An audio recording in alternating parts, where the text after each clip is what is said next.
Standard 7, Subject Geography. Lesson number 2, The Sun, the Moon and the Earth. The Sun, the Moon and the Earth. Introduction. If we look at the sky at night from an open ground, we can see many celestial bodies in the space. Likewise, we can see the sun during the daytime but not the stars. The sun is the nearest star from the earth, while the moon, the only satellite of the earth, is the nearest celestial body. Therefore, all the biotic and abiotic elements on the earth are influenced by these two celestial bodies. The sun is the main source of energy for all living beings on the earth. We get energy from the sun in the form of the sunlight. Now, you must be wondering, is the sunlight that we get in the daytime and the moonlight that we get in the night time same? Does our earth also have its own light? The answer is no. The sunlight and the moonlight are not the same. The sun is a star and all stars are self-illuminated. That means they have their own light and heat. On the contrary, planets and satellites do not have their own light and heat. They depend on other sources for it. The earth is a planet and the moon is a satellite. Therefore, they do not have their own light. They get the light from the sun. Therefore, the light which we see at the night is actually not of the moon, but it's the sun's light reflected by the moon. This is called moonlight. Let us now learn about the interrelationship between the sun, the moon and the earth. The moon's motions. We already know that the earth evolves around the sun in an elliptical orbit, and this movement is known as the revolution. While doing so, it also rotates on its own axis. This motion is called its rotation. Likewise, the moon also has its axial and orbital motions. That means the way the earth revolves around the sun while rotating on its own axis, the moon also revolves around the earth while rotating around itself. Thus, though the moon does not revolve around the sun independently, it indirectly makes revolution around the sun. As compared to the axial velocity of the earth, the moon's axial velocity is very slow. The earth takes 24 hours to rotate on its axis and 365 days to revolve around the sun. However, the moon takes 27.5 days for rotating around itself and 29.5 days for revolving around the earth. That means the moon completes one revolution around the earth in almost the same period in which it rotates once around itself. Since the speed of rotation and revolution of the moon is almost same, always one and the same side of the moon is visible from the earth, while the other part remains unseen. After learning about the correlationship between the sun, the moon and the earth, you might have many questions in your mind. Therefore, to understand it in a much better way, let us do an experiment.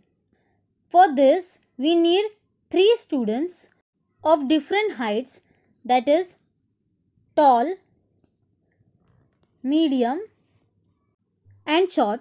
Now let us assign roles to them. The tallest student will be the sun. The student having medium height will be the earth and the shortest student will be the moon. The student representing the sun will stand in the circle. Now draw the earth's orbit around it. The student representing the earth will move on this elliptical orbit while rotating around itself from the west to the east. The direction of the motion along the orbit should be anti-clockwise. Similarly, the student representing the moon while rotating around himself will move around the student representing the earth. After doing this experiment, we can get a better understanding of the orbital path of the sun, the moon, and the earth.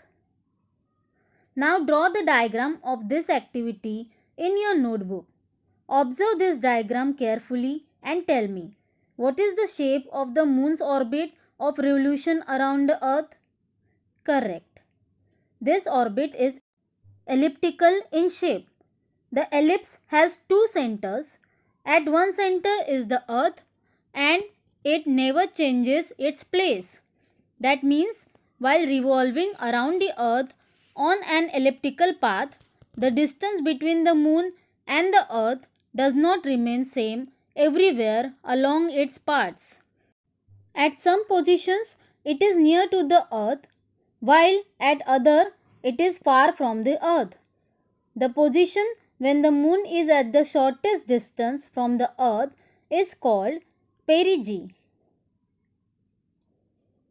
At this time, the moon is at the distance of 3,56,000 km from the earth. A position when the moon is at the farthest distance from the earth is called apogee. This distance is 4,07,000 km. If you observe the moon daily in the sky, you will notice that the shape of the moon changes every day. These are called the phases of the moon. Let us now learn about this phenomenon in the detail. Phases of moon. The moon revolves around the earth while rotating around itself. Therefore, we see the position of the moon changing every day. The portion of the moon in front of the sun remains illuminated while the remaining portion remains in dark.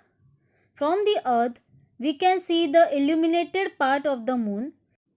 Due to orbital motion of the moon around the earth, this illuminated part keeps increasing or decreasing. The night when the portion of the moon facing the earth is completely illuminated is called full moon night. On this side, the moon disk appears as the full circle.